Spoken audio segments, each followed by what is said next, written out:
Estamos aqui nesta manhã.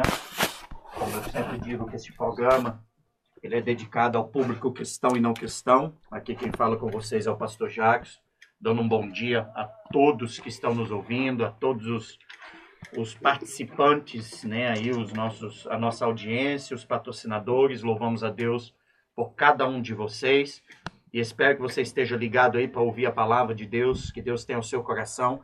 Fiquei matucando essa palavra a semana inteira para poder trazer ao coração dos irmãos. Deus vinha tocando no meu coração a respeito dessa palavra. E porque nós sabemos que a vida não é feita só de alegrias, né? A vida, ela traz consigo, no mundo discursivo em que nós vivemos, ela traz consigo, às vezes, dores, desespero, caos, percas, né? Morte, doença, enfermidade. Então, nós devemos saber alguns princípios de como nós superarmos estas coisas ainda confiantes em Deus, confiando na soberania do Deus da Bíblia, o Deus monoteísta, né? O Deus único a qual nós servimos. Então, que você, sendo você evangélico ou não, espero que você esteja nos ouvindo, ligado aí na conexão FM 87,9, aí ligadinho conosco, também pelo site, né, Rádio Conexão Gospel do Vale.com, e você esteja aí ligado conosco. O título da mensagem que eu quero trazer aos corações dos ouvintes nesta manhã é As Lágrimas de Deus em meio ao desespero humano. As lágrimas de Deus em meio ao desespero humano. Se você tem uma Bíblia aí ao seu lado, se você está em casa, e você tem uma Bíblia, que seja onde tiver, procura ela aí e abra em João, capítulo 11, versículo 17 ao 37. O livro do apóstolo João, do Evangelho, segundo escreveu João, 11, versículo 17 ao 37. A Bíblia diz assim, é uma história muito conhecida. Chegando, pois, Jesus, achou que já havia 4 dias que estava na sepultura. Ora, Betânia distava de Jerusalém quase 15 estádios. E muitos dos judeus tinham ido consolar Marta e Maria acerca de seu irmão. Ouvindo, pois, Marta que Jesus vinha sair-lhe ao encontro, Maria, porém, ficou assentada em casa. Disse, pois, Marta a Jesus, Senhor, se tu estivesses aqui, meu irmão não teria morrido. Disse-lhe Jesus, teu irmão há de ressuscitar. Disse-lhe Marta, eu sei que há de ressuscitar na ressurreição do último dia. Disse-lhe Jesus, eu sou a ressurreição e a vida. Quem crê em mim, ainda que esteja morto, viverá. E todo aquele que vive e crê em mim nunca morrerá. Crês tu nisto? Disse-lhe ela, sim, Senhor, creio que tu és o Cristo, o Filho de Deus, que havia de vir ao mundo. E dito isto, partiu e chamou em segredo a Maria, sua irmã, dizendo, o Mestre está cá e chama-te. Ela, ouvindo isto, levantou-se logo e foi ter com ele. Ainda Jesus não tinha chegado à aldeia, mas estava no lugar onde Marta o encontrara. Vendo, pois, os judeus,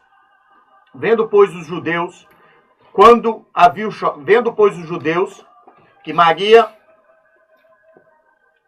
Desculpa um pouquinho aí, irmãos. Deu uma perdida. Vendo, pois, os judeus que estavam com ela em casa e a consolavam, que Maria apressadamente se levantara e saíra, seguiram-na dizendo, vai ao sepulcro para chorar ali. Tendo, pois, Maria chegado aonde Jesus estava, e vendo, lançou-se aos seus pés, dizendo-lhe, Senhor, se tu estivesses aqui, meu irmão não teria morrido. Jesus, pois, quando a viu chorar, e também chorando os judeus com ela vinham, moveu-se muito em espírito, e perturbou-se, e disse, onde o puseste? Disseram-lhe, Senhor, vem e vê. E a Bíblia é claro, queridos ouvintes. A Bíblia é claro no versículo 35, dizendo, Jesus chorou. Disseram, pois, os judeus, vede como o amava. E alguns deles disseram, não podia ele, que abriu os olhos ao cego, fazer também com que este não morresse? O que este texto nos mostra, e eu quero nesta manhã dividir com vocês aqui, num período aí de 30 minutos pelo menos, que nos textos que nós lemos nesta manhã, eu desejo expor algumas atitudes e alguns questionamentos que mais o ser humano faz, que mais eu e você, nós fazemos em situações em meio a situações caóticas, em situações de desespero, em meio a situações de dúvidas, tribulações, de dores e percas. Mas, ao mesmo tempo, desejo expor para vocês 7 atitudes fundamentais para momentos como estes. Não estou aqui dizendo também, querido ouvinte, que você, que nós, como seres humanos, não somos permitidos a duvidar ou questionar. Que ser humano que nunca duvidou de alguma situação em que ele está vendo, nunca passou por períodos de dúvida, de questionamentos, isso é normal para nós. Isso não é pecado para o ser humano, às vezes questionar e duvidar. O pecado é, às vezes, nós descrermos, temos a falta de fé, porque a Bíblia diz que aquele que não tem fé é pecado. Nós não temos fé, a falta de fé ela é pecado, mas você ter dúvida, isso faz parte da nossa natureza humana. Nós questionarmos certas situações faz parte da natureza humana, mas que muitas vezes, em meio aos nossos desafios da vida, nós somos muitas vezes, por causa de certas situações, por causa de certos questionamentos, por causa de certas dúvidas que nós temos injustos com a pessoa mais importante de nossas vidas, Deus. E nós, às vezes, pecamos contra Ele por causa de situações que vêm contra as nossas vidas. E creio que a maioria de nós já lemos essa história e a conhecemos, onde um dos seguidores e amigo particular de Jesus tinha morrido. Morreu na espera de rever Jesus ou de ser até mesmo curado por Ele, de receber dele alguma esperança na hora de sua dor que ele estava sofrendo. Lázaro era o seu nome, o nome de um amigo íntimo de Jesus, sua família eram amigos íntimos de Jesus, e a condição daqueles também que ali estavam, que amavam Lázaro, era de desespero e tristeza. Mas no versículo 20, a Bíblia nos diz, ouvindo, pois, Marta que Jesus vinha, saiu-lhe ao encontro. Maria, porém, ficou assentada em casa. Primeira atitude que nós tomamos quando estamos passando por situações caóticas, por situações difíceis, por situações de impossibilidades, é nos estagnar, é lamentar, nós nos sentir coitadinho, nos invade aquele espírito de autopiedade as nossas almas, no qual nós esquecemos a nossa identidade em Deus, a qual nós esquecemos quem somos em Deus e não queremos correr para Deus em uma atitude de rebeldia, muitas vezes, em relação a Deus, por tudo aquilo que tem acontecido conosco, como se Deus fosse culpado por tudo aquilo que acontece em nossas vidas. E no versículo 21 ao 32, e o 32 diz assim, a Bíblia, a palavra de Deus, disse, pois, Marta a Jesus, Senhor, se tu estivesses aqui, meu irmão não teria morrido. Tendo, pois, Maria chegado aonde Jesus estava e vendo, lançou-se aos seus pés, dizendo-lhe, Senhor, se tu estivesses aqui, meu irmão não teria morrido. As duas, Marta e Maria, fizeram a mesma afirmação. E nós vemos aqui uma segunda atitude que muitas vezes nós tomamos quando estamos passando por momentos caóticos, de grande desespero e dor, é questionar a presença ou a ausência de Deus. Onde estava o Senhor quando eu estava passando por isto, ou quando eu estava passando por aquela situação?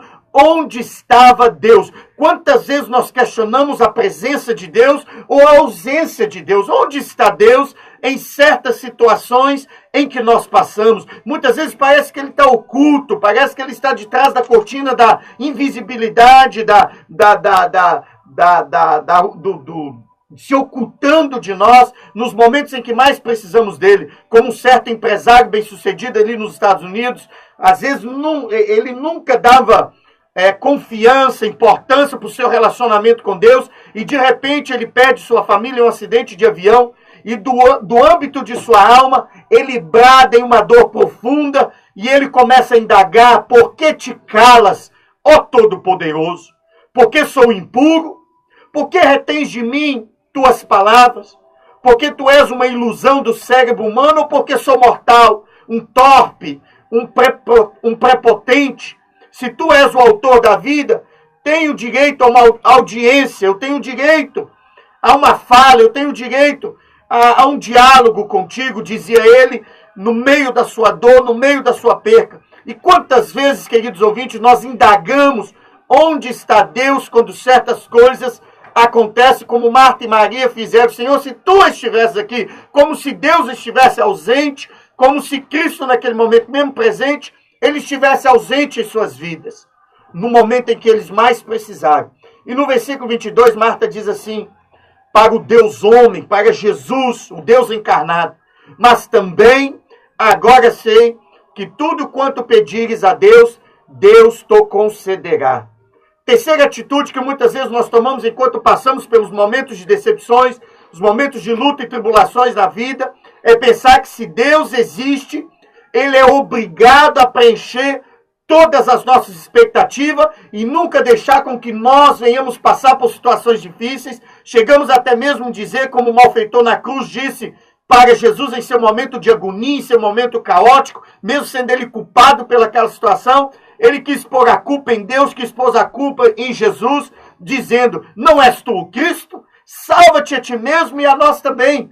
Muitas vezes nós tomamos essa atitude de que Deus é obrigado a preencher todas as nossas expectativas, principalmente muitos cristãos, né, que têm em mente aí que são exclusivos, que são os filhinhos preferidos de Deus e que Deus tem a obrigação de poupá-los de certas lutas, de certas percas, de certas provações deste mundo, e por isso que muitos deles não estão mais servindo a Deus porque acharam que Deus não preencheu suas expectativas. Pensaram que se tivesse em alguma igreja, fazer parte de alguma religião ou servindo a Deus, de que tudo seria um mundo de um mar de maravilhas, um mar calmo, um mar tranquilo, que tudo seria um mar de rosas, que tudo seria bom, que a sua vida seria uma vida de perfeição, mas queriam fazer de Deus, às vezes, muitas vezes, apenas um escape para os seus problemas do dia a dia, queriam fazer de Deus como tem aquela propaganda do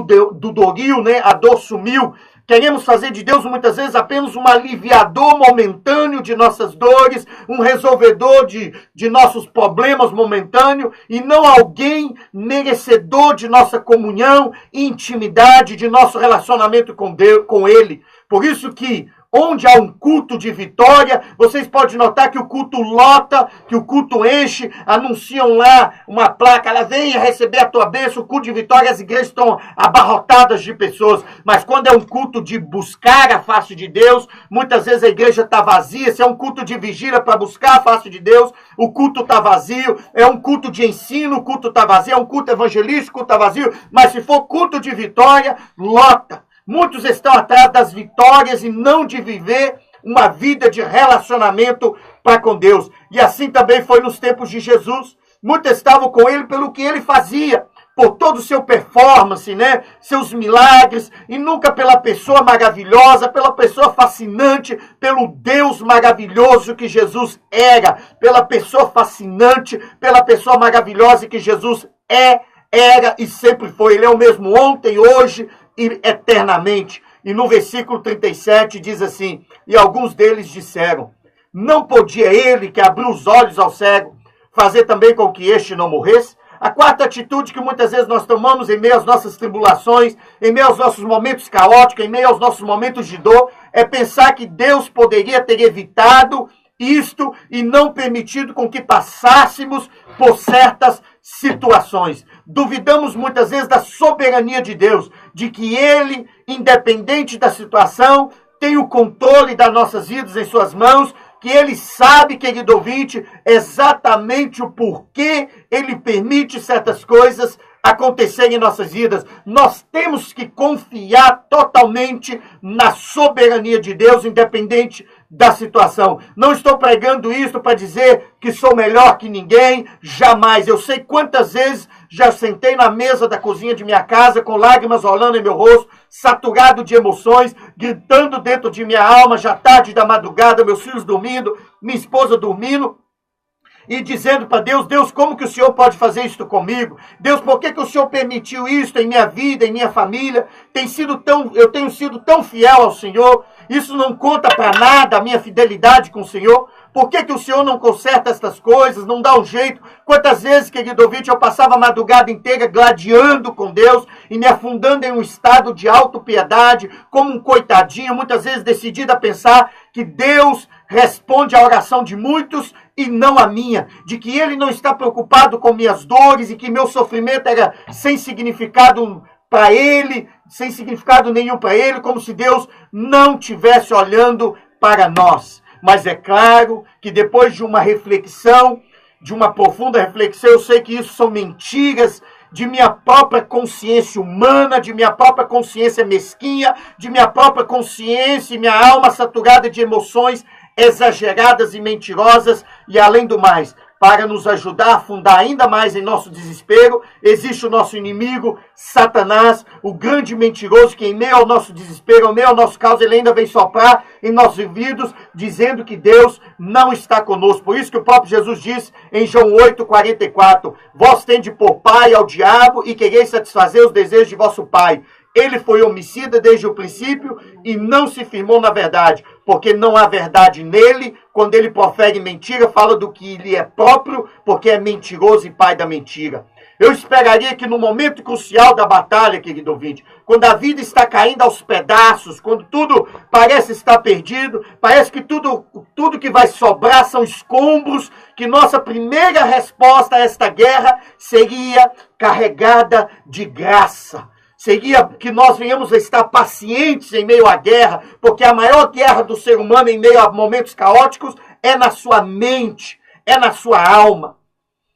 Parecidos, nós devíamos ser mais parecidos com Cristo, a mansidão de Cristo, muitas vezes em meio aos momentos caóticos. Eu desejaria e desejo que nesses momentos cruciais nós viéssemos a nos lembrar da grande graça sustentável de Deus que nos mantém de pé todos os dias e nunca questioná-lo novamente. Mas infelizmente ainda nós não chegamos lá. Ainda nós não estamos lá. Estamos a caminho, espero que vocês caminhem junto conosco para alcançarmos uma confiança em Deus mais sólida, mais concreta, que vai além de tudo aquilo que enfrentamos e enfrentaremos na vida.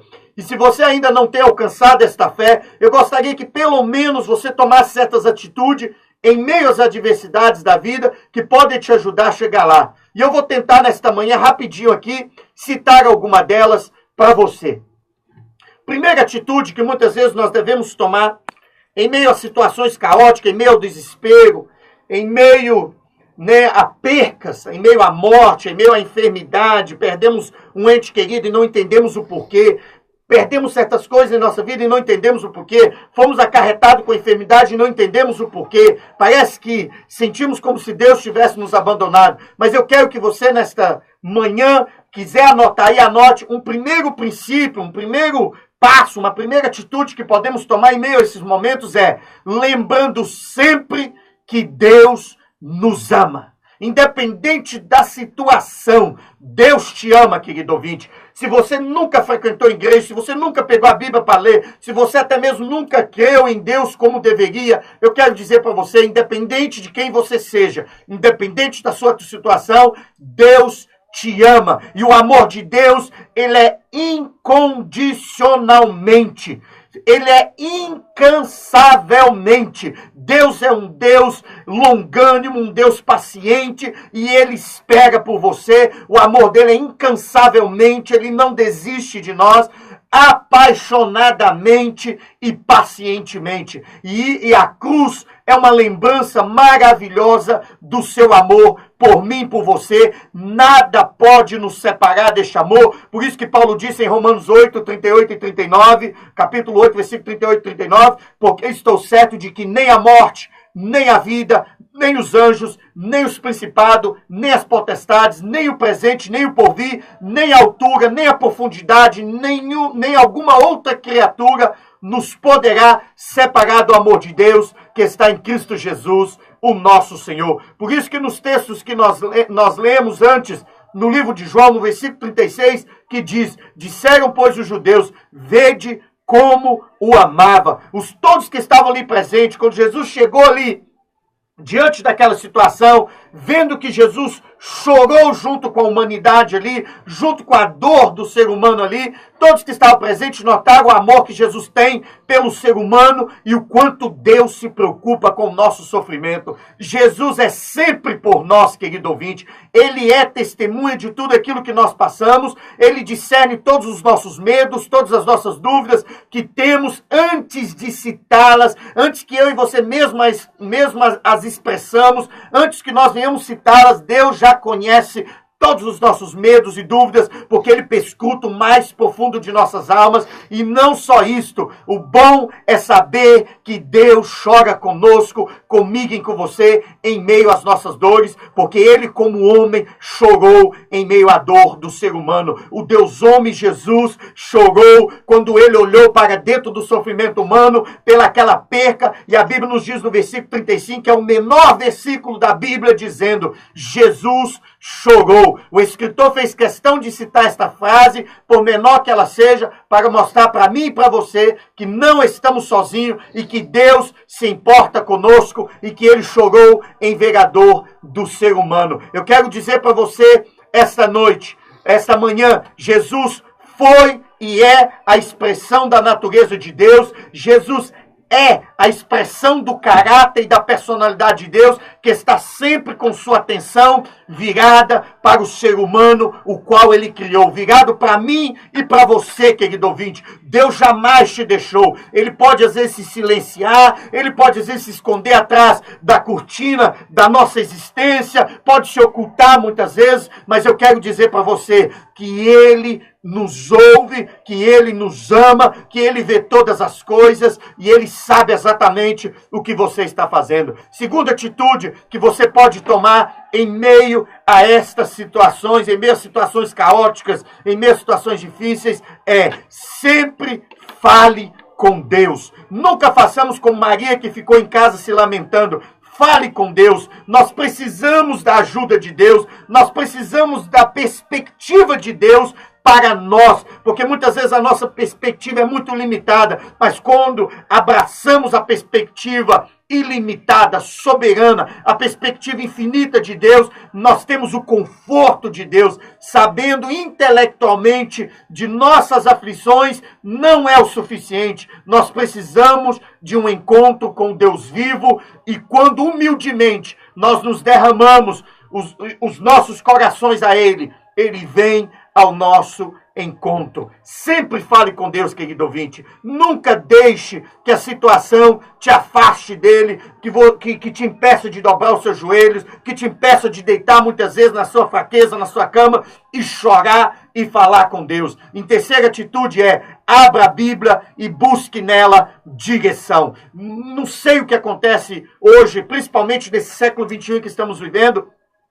Muitas vezes, quando estamos passando por adversidades, queremos ouvir trovões, queremos ouvir relâmpagos, uma voz grossa e forte bradando de entre as nuvens e nos dando a resposta que precisamos. Fala que vai ter um culto profético ali, já corremos para ver se vamos receber alguma profecia de alguém, mas eu quero te dizer que Deus nunca se cala em meio às nossas situações, nunca se cala em nossas vidas. Se você não ouvir sua voz audivelmente, mas você pode ouvi-la no âmbito de sua alma, quando você abre as páginas da palavra de Deus, quando você abre as páginas da Bíblia, deste livro maravilhoso, fascinante, e começa a lê-la, você pode ouvir a voz de Deus falando no mais íntimo da sua alma. E muitas vezes nós queremos evitar esta aproximação com a Bíblia, muitas vezes por preguiça, ou por parecer muitas vezes que nós somos acadêmicos demais para abrir a Bíblia, porque ela é um livro muito, como dizem, muito superficial, né? Um livro muito cheio de mito, de fantasia. Não, eu quero dizer para você uma coisa: a Bíblia é um livro de grandes realidades, a Bíblia é um dos maiores livros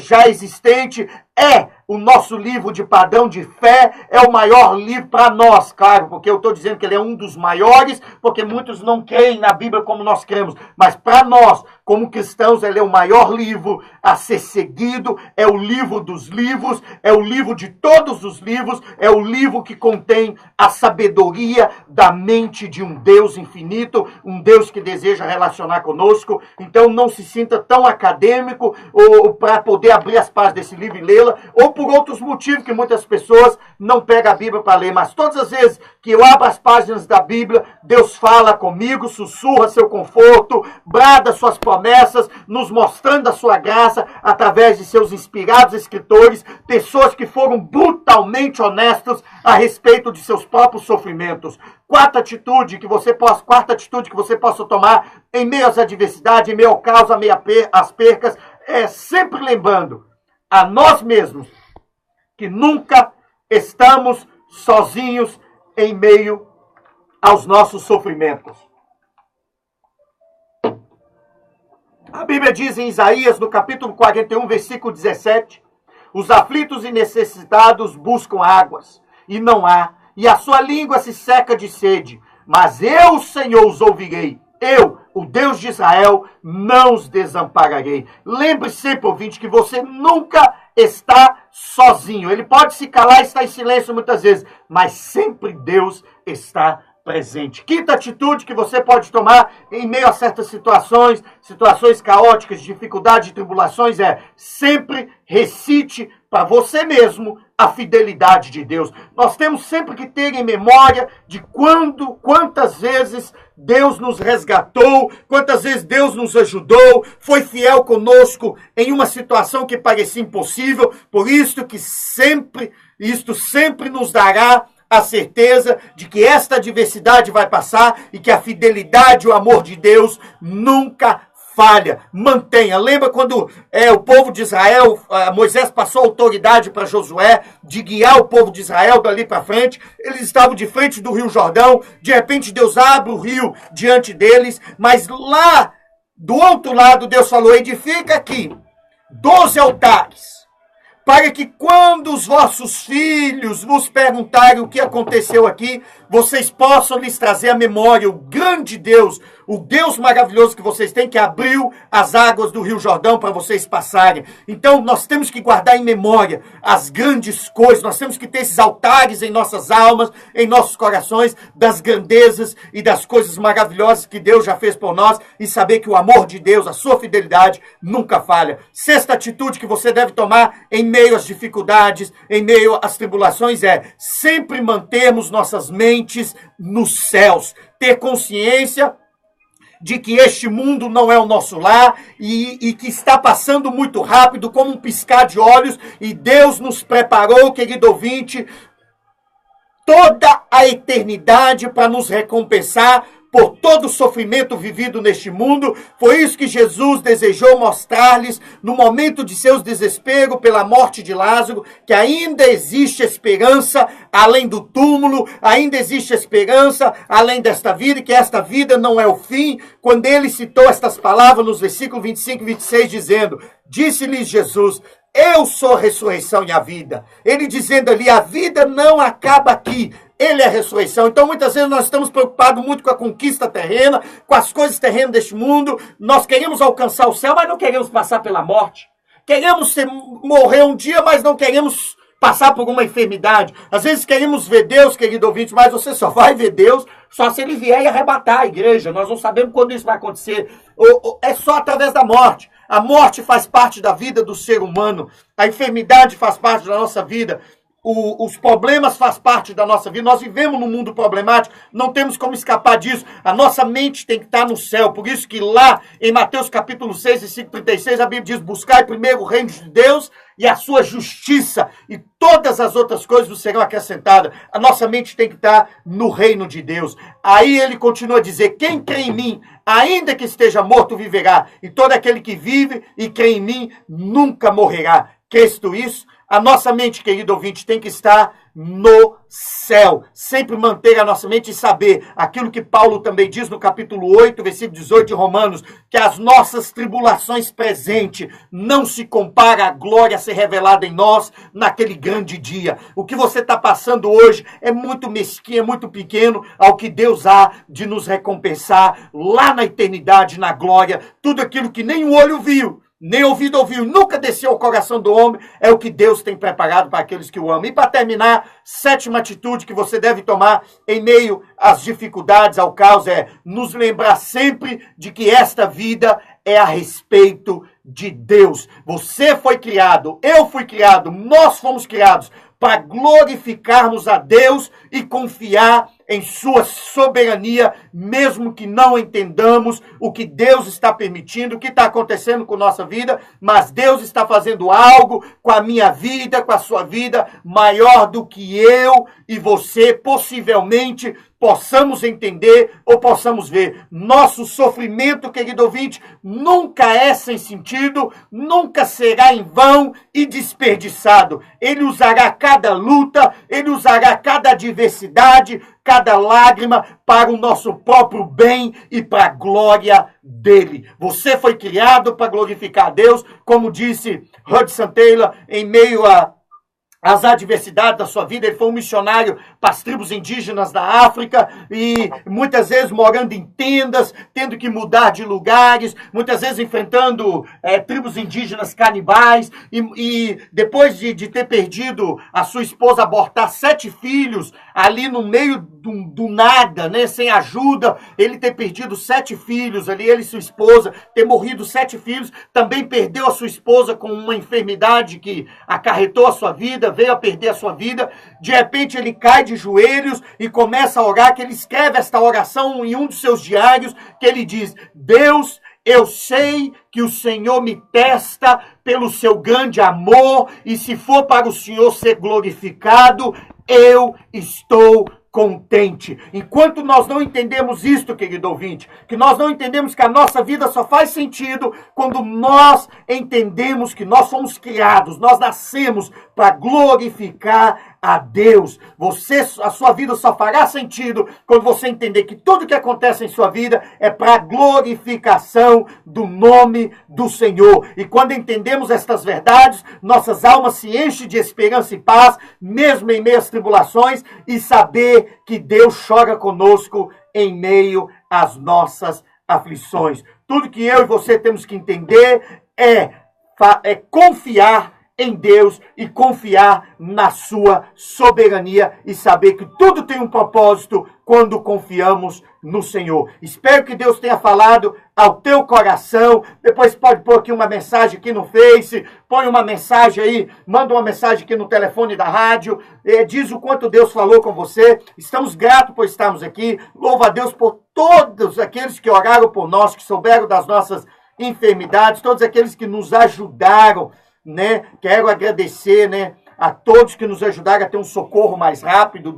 Foi muito rápido a minha cirurgia, que eu precisava urgente de uma cirurgia. Louvo a Deus por todos que esteve conosco, nos ajudando, né? O pessoal ali da saúde, o prefeito também nos deu um grande apoio ali, vários outros. Nós estávamos tendo muita hemorragia, mas Deus esteve conosco ali e louvamos a Deus por cada um que nos ajudou. A Sandra, né, ali, a vereadora Sandra, uma bênção, é muito amiga nossa, que nos ajudou ali também, correndo atrás, foi lá falar com o prefeito, nos ajudaram muito. Eu louvo a Deus por todos aqueles que nos ajudaram, e nós precisávamos muito desse socorro, estava vivendo muito em dores, então nós louvamos a Deus por isso.